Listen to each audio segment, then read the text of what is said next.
Saludo a todos los oyentes de Radio María. Un día más, con la gracia del Señor, proseguimos el comentario del Catecismo de nuestra Madre la Iglesia. Hoy comenzamos a partir del punto 1373. Estamos explicando el sacramento de la Eucaristía y en concreto hoy comenzamos la parte referida a la presencia de Cristo. Habíamos insistido en la Eucaristía como acción de gracias y alabanza al Padre, después como memorial del sacrificio de Cristo y ahora en tercer lugar como presencia de Cristo. Son unos cuantos puntos que van a insistir, subrayar en esa presencia especialísima que tiene Cristo en el sacramento de la Eucaristía. Dice así este primer punto, el 1373. Cristo Jesús, que murió, resucitó, que está a la derecha de Dios e intercede por nosotros, está presente de múltiples maneras en su Iglesia, en su palabra, en la oración de su Iglesia, allí donde 2 o 3 están reunidos en mi nombre, en los pobres, los enfermos, los presos, en los sacramentos de los que Él es autor, en el sacrificio de la misa y en la persona del ministro, pero sobre todo está presente bajo las especies eucarísticas. Por lo tanto, lo primero que hace el Catecismo para hablar de la presencia de Cristo en la Eucaristía es englobarla, enmarcarla en toda la serie de presencias que tiene Dios entre nosotros. Dios está presente entre nosotros de muchas formas. Precisamente lo propio, lo sorprendente de la religiosidad que se nos expresa a través de la Sagrada Escritura es que Dios no ha querido salvarnos desde arriba, sino que ha querido salvarnos haciéndose presente entre nosotros. Acordaros cómo en el Antiguo Testamento había expresiones de Israel que decía: ¿qué pueblo hay que tenga un Dios tan cercano como Israel? Un Dios cercano porque se hace presente, porque nos acompaña, porque camina junto a nosotros. Esa presencia de Yahvé pues está expresada, está gráficamente reflejada en muchos pasajes del Antiguo Testamento, ¿no? Aquella nube que bajaba sobre el campamento de Israel, aquella nube que era como una concentración de la presencia divina, aquella columna de fuego que guiaba a Israel, aquella arca de la alianza que portaban a hombros los israelitas, aquel templo de Dios especialmente, ¿no? El templo de Dios, dentro del cual había un lugar sagrado, el Sancta Sanctorum, donde en la tela del Sancta Sanctorum estaba como encubriendo el lugar de la máxima presencia y de la gloria de Dios, que allí se entendía que estaba especialmente concentrada. O sea, ya en el Antiguo Testamento había muchas imágenes que estaban preparándonos, sensibilizándonos, ¿no?, para caer en cuenta de que Dios no ha querido salvarnos desde la altura, sino que ha querido estar presente entre nosotros, acompañarnos, hacernos presentes, hacerse presente mejor en el misterio de la salvación. Bueno, este punto, el 1373, ha dicho algo, ha descrito, ha desgranado formas distintas de presencia de Jesucristo entre nosotros. También este Cristo glorificado, que marchó pero que quedó entre nosotros, que ascendió a los cielos, pero no por eso nos dejó a nosotros, que esto es importante. Hay que entender que cuando la segunda persona se encarnó por obra del Espíritu Santo en el seno de la Virgen María, cuando se hizo presente entre nosotros, no por eso Él dejó el seno de la Trinidad. O sea, no nos imaginemos que cuando Jesucristo se encarnó, en ese momento la Trinidad dejó de ser Trinidad y eran únicamente 2, porque el otro había venido a encarnarse. O sea, no lo imaginemos así, que eso es casi una proyección de nuestros esquemas. Dios está en todas partes. Y cuando la segunda persona, la Santísima Trinidad, se hizo hombre, continuaba igualmente esa en el cielo, ¿no? Continuaba igualmente esa relación entre el Padre, Hijo y Espíritu Santo. Se hizo hombre sin dejar de estar presente en el seno de la Trinidad. Eso era imposible, impensable. Lo mismo pasa al revés. Cuando Jesús asciende a los cielos, no debemos entender esa ascensión como un dejarnos aquí solos. Cristo asciende a los cielos y esa ascensión, más que un cambio de lugar, es un cambio de condición. Pasa a tener una condición gloriosa que no está al alcance de nuestros sentidos, pero no por eso deja de estar presente entre nosotros. Cristo está presente entre nosotros. Esto creo que es importante entenderlo como punto de partida, para que no nos armemos un poco líos si utilizamos nuestra imaginación y decimos, bueno, si Él se encarnó y vino a nosotros, se encarnó en Nazaret, entonces dejó de estar arriba en el cielo. No, hombre, no lo pensemos así. O cuando Él ascendió a los cielos, pues entonces dejó de estar presente entre nosotros y nos dejó solos. Pues no es así. Dios, a diferencia nuestra, su presencia no se limita al espacio y al tiempo, al que nosotros estamos limitados. Nuestra presencia, forzosamente, necesariamente, está limitada por el espacio y el tiempo. Y si estoy aquí, no estoy allí. Y si estoy ahora, pues no estoy antes, estoy ahora. Pero es que ese no es el caso de Dios. Dios no está sujeto al espacio y al tiempo, los trasciende. Por eso, habiendo ascendido al cielo, sigue entre nosotros, presente, y tiene formas especiales de manifestar su presencia.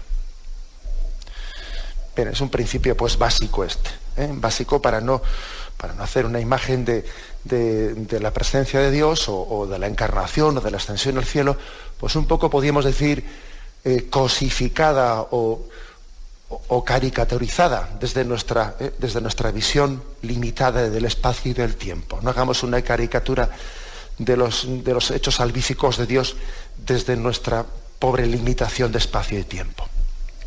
Jesús ascendió a los cielos, pero Él sigue presente entre nosotros. Bueno, ¿y cuáles son esos grados de presencia?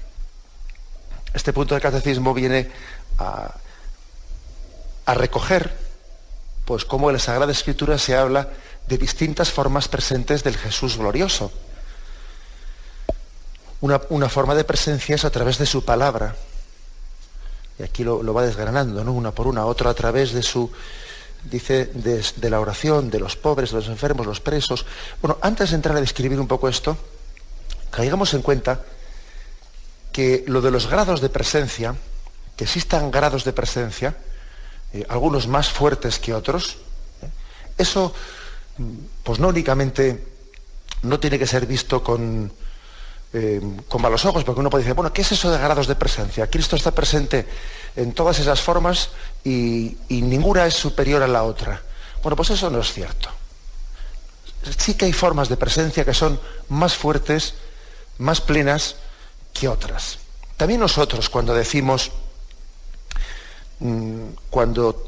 que, por ejemplo, tengo presente a alguien en mi memoria, eso es un nivel de presencia. O, por ejemplo, cuando yo hago presente a alguien en una reunión leyendo una carta suya. Hombre, eso es otro grado de presencia superior, ¿no? Ya no es únicamente que tenga presente a alguien, es que hago presente a ese. Que se lo digan a un notario, a ver si a un notario le parece que es el mismo grado de presencia de voluntades el que alguien se presente ante un notario diciendo, es que yo tengo en mi memoria que esta persona... el otro diga, otro grado de presencia es que usted me traiga una carta en la que se explicite la voluntad de esa persona. E incluso no es lo mismo que yo haga presente a alguien, pues por la mera lectura de una carta suya, o que haga presente a alguien pues de otras formas, o sea, más intensas que existen hoy en día. Que, por ejemplo, en una reunión hablemos directamente con esa persona pues por teléfono, o por una videoconferencia en la cual estamos hablando y viendo en el mismo momento. Pues es una forma de presencia superior, ¿no? Y la forma de presencia todavía, pues, cumbre entre nosotros, pues es la presencia física, el que esa persona ya no únicamente la recordemos en nuestra memoria, o que leamos una carta, o que hablemos en directo por teléfono o por videoconferencia con ella. No, que está presente, que viene y está entre nosotros. O sea que también nosotros en nuestra vida diaria, también nosotros entendemos que hay grados de presencia. Hay grados de presencia y de intensidad en esa presencia. Bueno, pues lo mismo apliquémoslo también a esas formas de presencia del Señor resucitado. Una es la de la palabra, dice aquí. La palabra de Cristo le hace a él presente. La palabra de Cristo tiene la virtud no únicamente de recordarnos un pasado, sino de hacer a Cristo presente. A mí me suele dar un poco cuando se lee el Evangelio y se comienza diciendo, en aquel tiempo dijo el Señor, suelo pensar que esa expresión, que es muy hermosa, pero también es una expresión que nos podría equivocar. Es decir, no se trata de en aquel tiempo dijo, también la palabra de Cristo tiene la fuerza de hacerse él presente aquí y de hablarme aquí y ahora. De tener esa fuerza de ser interlocutora mía, de que a través de esa palabra Cristo me está hablando a mí. Y parece como si estuviese dicho para mí, parece como si esa palabra no hubiese tenido otro destinatario en toda la historia que mi persona, mi condición aquí y ahora. Así tiene que ser leída y proclamada y escuchada la palabra de Dios, como un vehículo en el que Cristo se hace presente y me habla aquí y ahora. Hay más formas de presencia, dice también el Evangelio, en la oración, allá donde 2 o 3 están presentes en mi nombre. El Señor ha querido que haya una presencia allí donde hay una comunión en su nombre. Cuando 2 o 3 estén reunidos en mi nombre, ahora fijaros bien que dice en mi nombre. O sea, no es que el Señor no promete su presencia, ese tipo de presencia especial, no la promete meramente por una reunión sociológica de unas personas, porque estén allí, digamos, reunidos. No, hace falta que esa reunión sea hecha en su nombre, que los que estén allí presentes tengan la conciencia de haber sido convocados por Cristo, de no actuar a título particular, ¿no?, sino que están en la comunión en Cristo, que el Señor les ha convocado. Cada vez que comenzamos la Santa Misa, decimos ese saludo en el nombre del Padre y del Hijo y del Espíritu Santo, y lo decimos para que se haga verdad las palabras de Cristo: cuando 2 o 3 se reúnen en mi nombre. Por eso comenzamos en su nombre toda liturgia y toda oración, porque no queremos que sea una reunión y una especie de asamblea nuestra, ¿no? La asamblea, pues no sé, uno comienza diciendo buenos días y hace un saludo, pero sin embargo nuestra asamblea litúrgica la comenzamos diciendo en el nombre del Padre y del Hijo y del Espíritu Santo, porque sabemos que Jesús dijo que cuando 2 o 3 se reúnen en mi nombre, y que la iniciativa de esa reunión litúrgica ha sido de Cristo y no nuestra, que esa inspiración que yo he tenido de asistir ahí, de ser convocado, de ser llamado, ha sido en el fondo el Espíritu Santo quien me ha movido a ello a través de la llamada de su Iglesia. Y yo debo de fomentar la conciencia, ¿no?, de ser llamado. Por eso en su nombre. Hay más formas, ¿no?, de presencia también aquí. El Catecismo dice la presencia especial que tienen los pobres, en los enfermos, en los presos. En Mateo 25, en esa descripción impresionante que se hace, ¿no?, de cómo seremos preguntados en el juicio final, de cómo hemos servido a Cristo en los pobres, en los enfermos, en los presos. Hay una pregunta impresionante, ¿no? Pero ¿cuándo te vimos enfermo o desnudo o hambriento? ¿Pero cuándo te he visto yo? Si no tengo conciencia de haberte visto nunca en esa situación. Y la respuesta impresionante de Jesús: cada vez que lo estabais haciendo o dejando de hacer con uno de esos, a mí me lo estabais haciendo. Hay pues una identificación impresionante, ¿no?, entre Jesús y esas personas postradas en su necesidad, una identificación hasta el punto que dice: yo estaba en ellos, a mí me lo estabais haciendo. Una presencia muy especial, especialísima de Cristo en toda persona marginada, en toda persona que está en ese momento de postración en su vida. Y bueno, y dentro de esos niveles de presencia, dice también en el sacrificio de la misa, en la persona del ministro, en el sacerdote que preside un sacramento, también está Cristo presente, porque el que preside, que ha sido ordenado por el sacramento del orden, hay una presencia especial de Cristo, es otro Cristo. Es verdad que también el bautizado es otro Cristo, pero aquel que ha sido ungido por el sacramento del orden tiene una forma especial de ser otro Cristo, identificado con Cristo cabeza. Y también en él vemos la persona de Cristo. Quien le recibe a ese ministro de Cristo, le recibe al propio Jesucristo. Pero después de haber hecho esta descripción de grados de presencia, ¿no?, finalmente el catecismo dice: pero hay una forma superior de presencia, hay una forma que está por encima de todas, hay una forma que es la forma cumbre de presencia de Cristo entre nosotros, que es bajo las especies eucarísticas. La presencia de Cristo en el pan y en el vino consagrados en la Santa Misa es la forma suprema, la forma cumbre de presencia del Señor entre nosotros. Por eso también nosotros significamos pues el gesto de la genuflexión ante la presencia real de Cristo en la Eucaristía, siendo conscientes de que es la presencia máxima de Cristo entre nosotros. Bueno, no tenemos la costumbre, no tenemos la norma litúrgica de hacer la genuflexión entre otras formas de presencia. Cuando pasamos delante de una Biblia, no hacemos la genuflexión delante de una Biblia, lo que no quiere decir que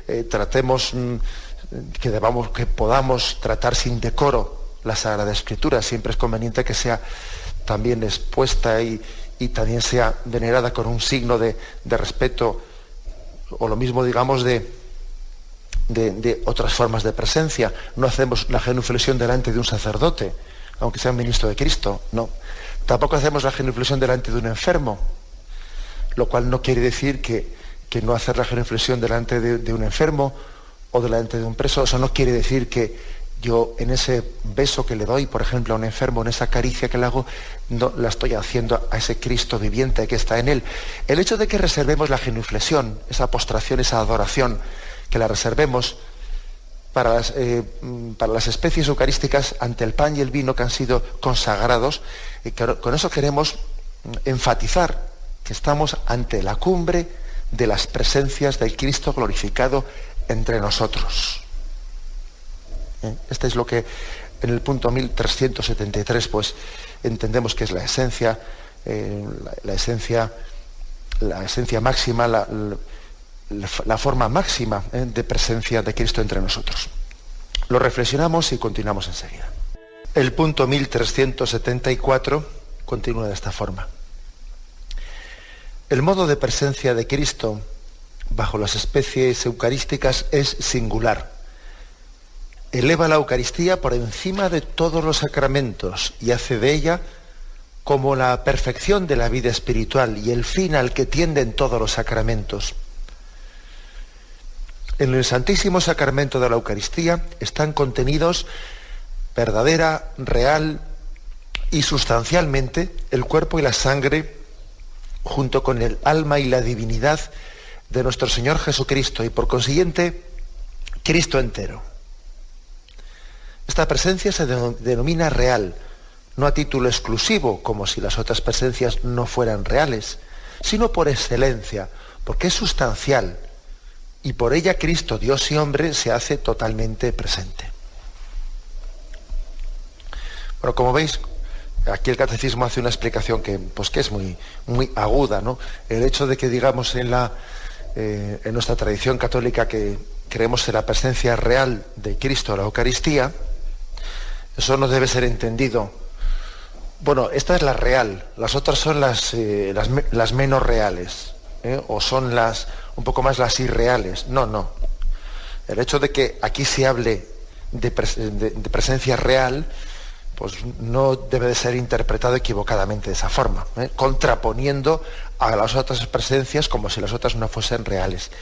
Digamos que se enfatiza aquí la palabra real porque es el máximo grado de presencia, sin decir con ello en absoluto que esa presencia no sea real en las otras formas de presencia a las que nos hemos referido. Igual que he dicho antes también que cuando comenzamos a leer el Evangelio, a proclamarlo, decimos en aquel tiempo dijo, y uno no debe de entender esa frase de en aquel tiempo como si lo dijo entonces y no me lo dice aquí ahora. No. O sea, hay que entender las palabras en su contexto y sin sacarlas de ese contexto y sin hacerles decir lo que no quieren decir. ¿Es presencia real? No con ello queriendo decir que las demás presencias no lo sean, sino enfatizando que es el máximo grado de presencia de Cristo. Es la presencia cumbre, hasta el punto de que todo el resto de la oración de la Iglesia, de la expresión litúrgica de la Iglesia, está dirigida, finalizada hacia la Eucaristía. Todo el resto de los sacramentos y de la liturgia parten de la Eucaristía como su fuente y tienden a la Eucaristía como su fin. Precisamente porque Cristo está de esa forma sustancial presente en la Eucaristía, por eso mismo Cristo puede actuar en los demás sacramentos. Cristo tiene una forma de presencia en los demás sacramentos a través de las acciones. Cristo actúa en el bautismo, Cristo actúa en el sacramento de la penitencia, Cristo actúa en la unción de enfermos. Pero para poder actuar hay que estar, no actúa quien no está. Y entonces precisamente hay como una coordinación, como una integración entre los sacramentos, en los que en el sacramento de la Eucaristía, pues el Señor, precisamente porque tiene esa presencia sustancial, actúa en el resto de los sacramentos. Es como si los demás sacramentos fuesen los brazos, los dedos de la Eucaristía. Los demás, es un ejemplo que se me ocurre, ¿no? Que igual es un poco atrevido, pero los demás sacramentos son como los dedos de la Eucaristía porque el Señor, que está sustancialmente presente, actúa a través de cada uno de esos sacramentos. Entendiendo además también que en el sacramento de la Eucaristía no solo está, sino que también actúa. No pensemos que el sacramento de la Eucaristía, cuando recibimos la comunión, el Señor se limita a estar, está y actúa en nosotros. Cuando recibimos la Sagrada Comunión y la recibimos como debemos de recibirla, pues la presencia de Jesús no es pasiva. Él inspira, Él susurra en nuestro corazón. Él también empuja para derribar muros que tenemos ahí, de alguna manera, pues, que están elevados, ¿no? Y que son impedimentos para que la gracia de Cristo actúe en nosotros. El Señor no únicamente tiene una presencia estática, tiene una presencia dinámica. Actúa y no deja de actuar, pero especialmente a través de los demás sacramentos lo hace. Eso también nos permite entender por qué la Iglesia tiene la santa costumbre de, en la medida de lo posible, celebrar el resto de los sacramentos dentro de la Santa Misa. ¿Por qué celebramos, si es posible, siempre el sacramento del matrimonio dentro de la misa? Y lo mismo el bautismo, si es posible, lo hacemos dentro de la misa, y la unción de enfermos, incluso si es posible, lo hacemos dentro de la misa. El sacramento del orden siempre se hace dentro de la misa, ¿no? Es decir, que el resto de los sacramentos están especialmente apoyados, como anclados, como tienen cimiento especial en la Eucaristía.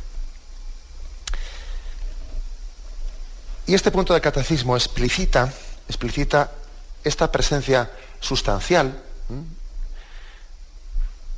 Trae a colación un texto del Concilio de Trento, que aquí está integrado en este punto del catecismo, en el que dice: El Santísimo Sacramento de la Eucaristía está contenido, en él están contenidos verdadera, real y sustancialmente el cuerpo y la sangre junto con el alma y la divinidad de nuestro Señor Jesucristo, y por consiguiente Cristo entero. Es decir, no entendamos lo de la presencia del cuerpo y la sangre de Cristo como una especie de bisección del cuerpo de Jesucristo.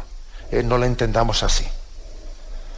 Dice, está presente el cuerpo y la sangre junto con el alma y la divinidad de nuestro Señor Jesucristo, el Cristo entero.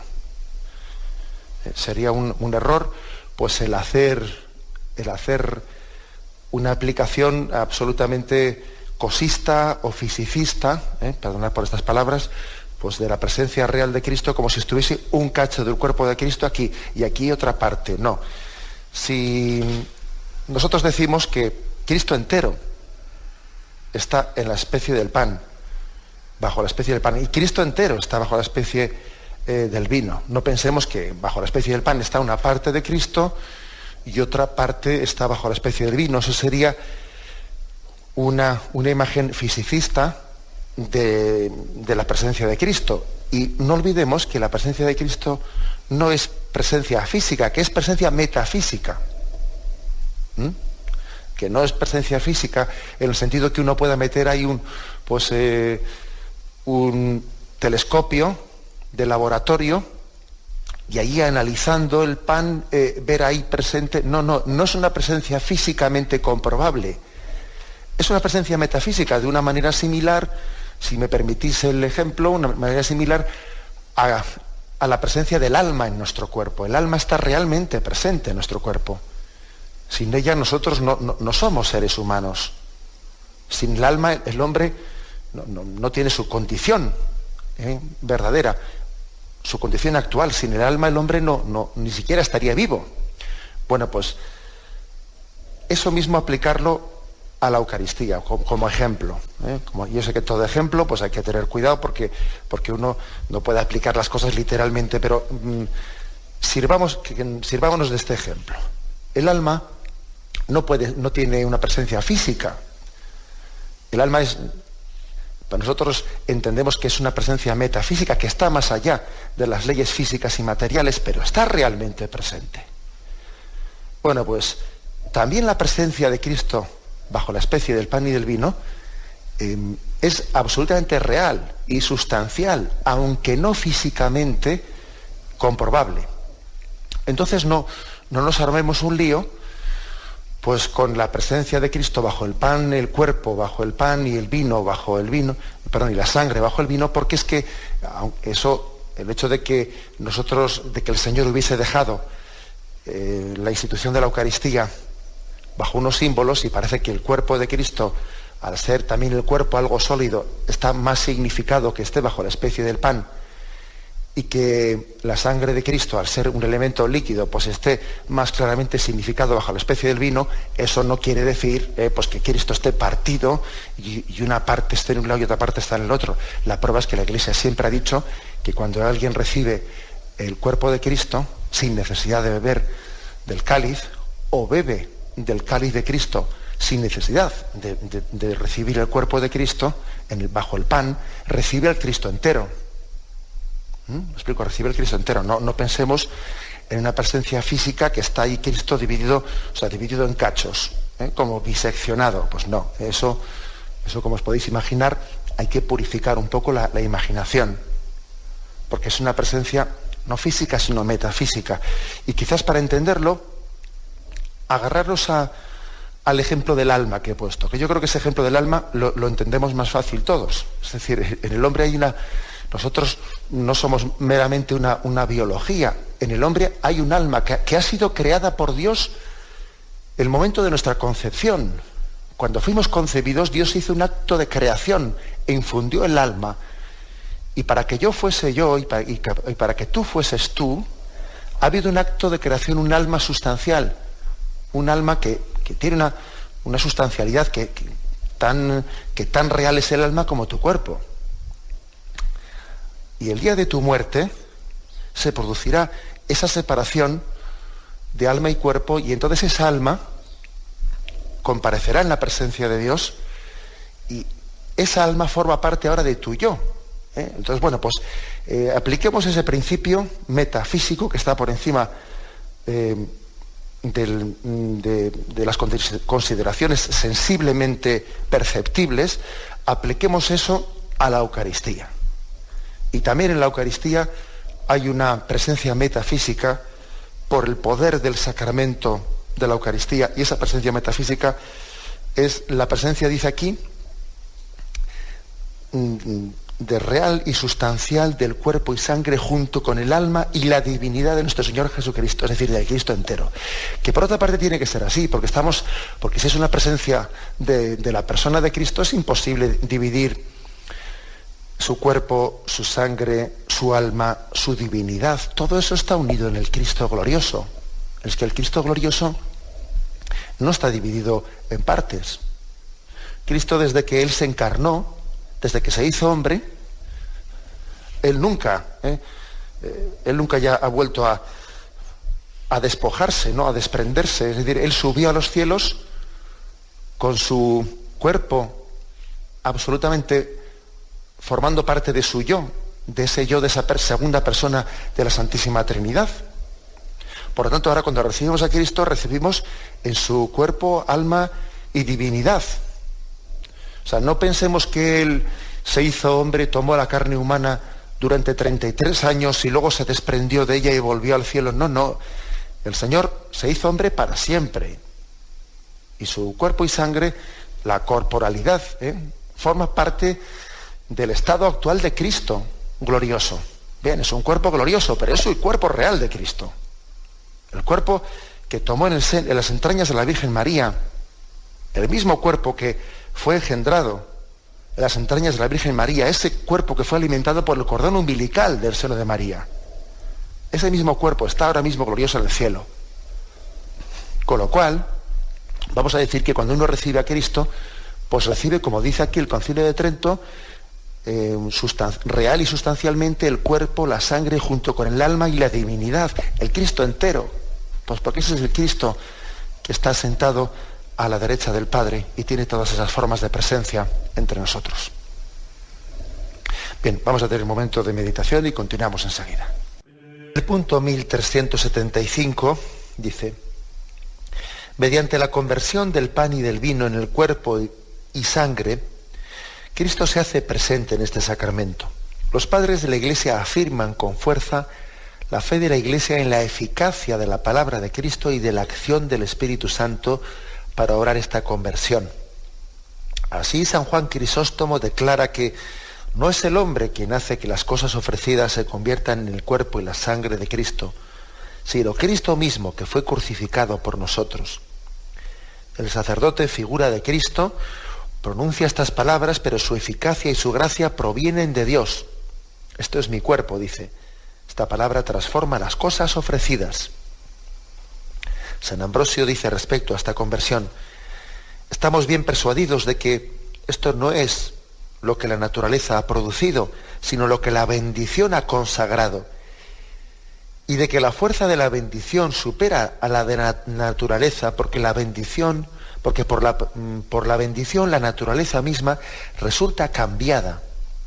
La palabra de Cristo, que pudo hacer de la nada lo que no existía, ¿no podría cambiar las cosas existentes en lo que no eran todavía?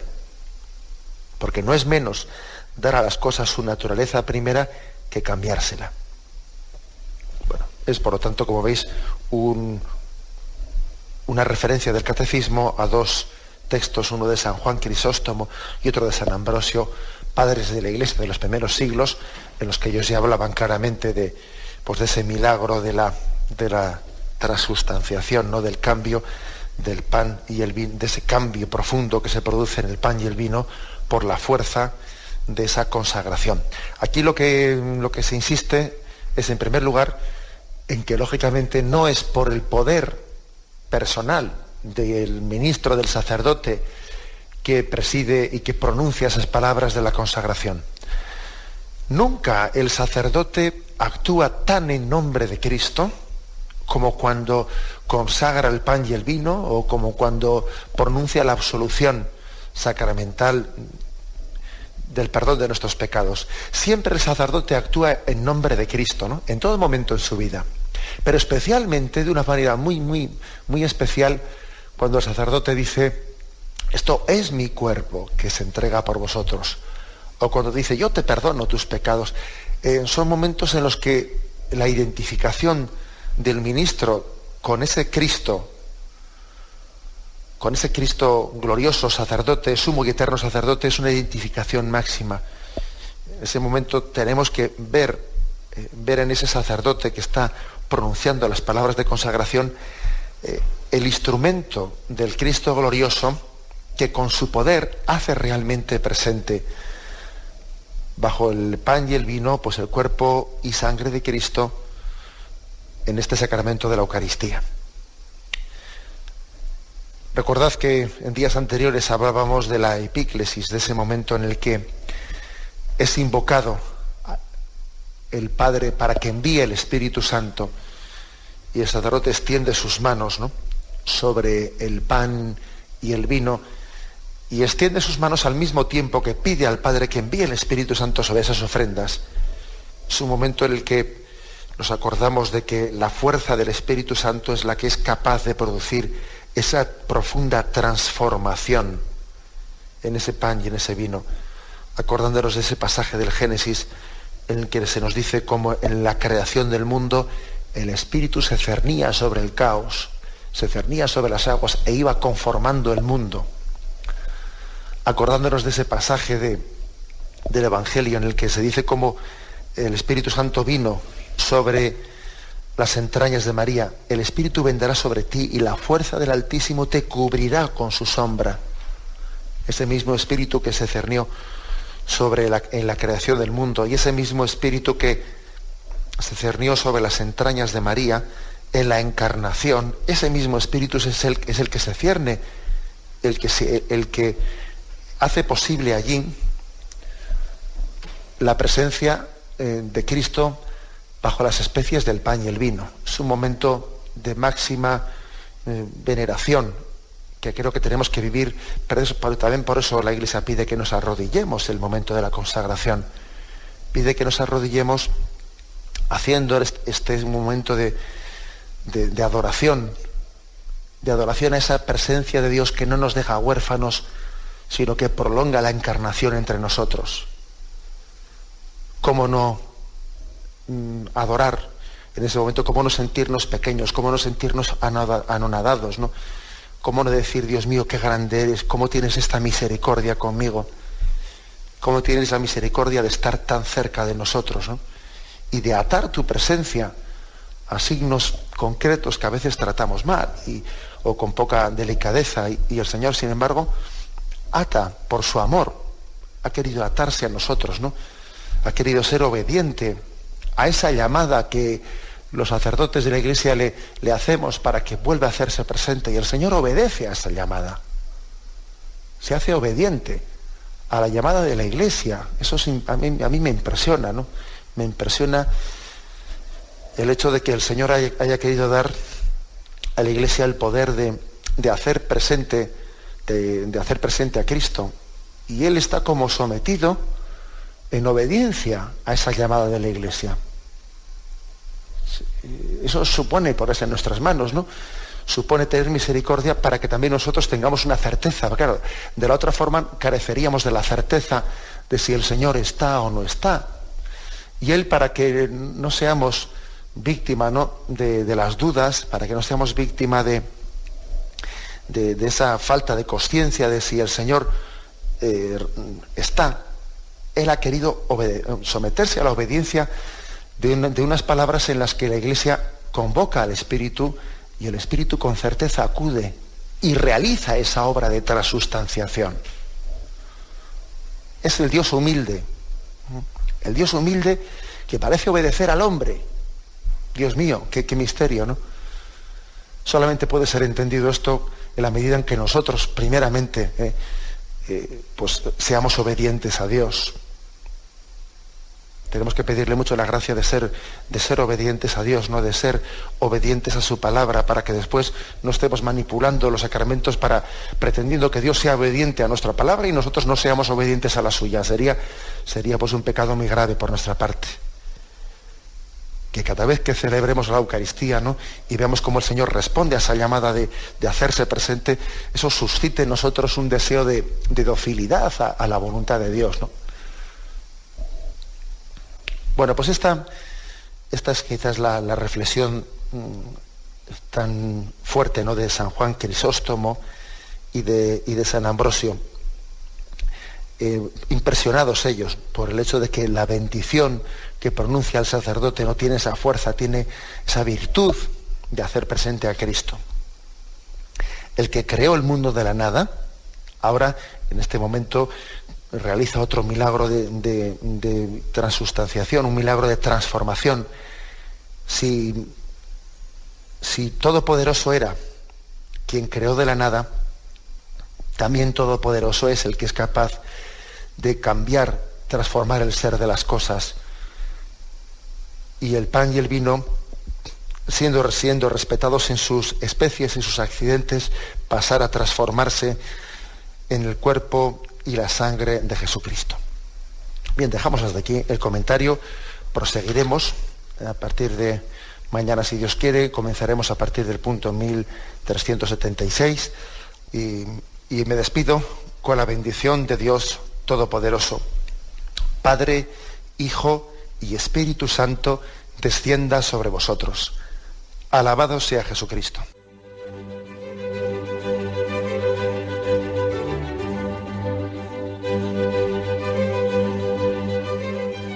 Finaliza el Catecismo de la Iglesia Católica, un programa dirigido por Monseñor José Ignacio Munilla, obispo de San Sebastián.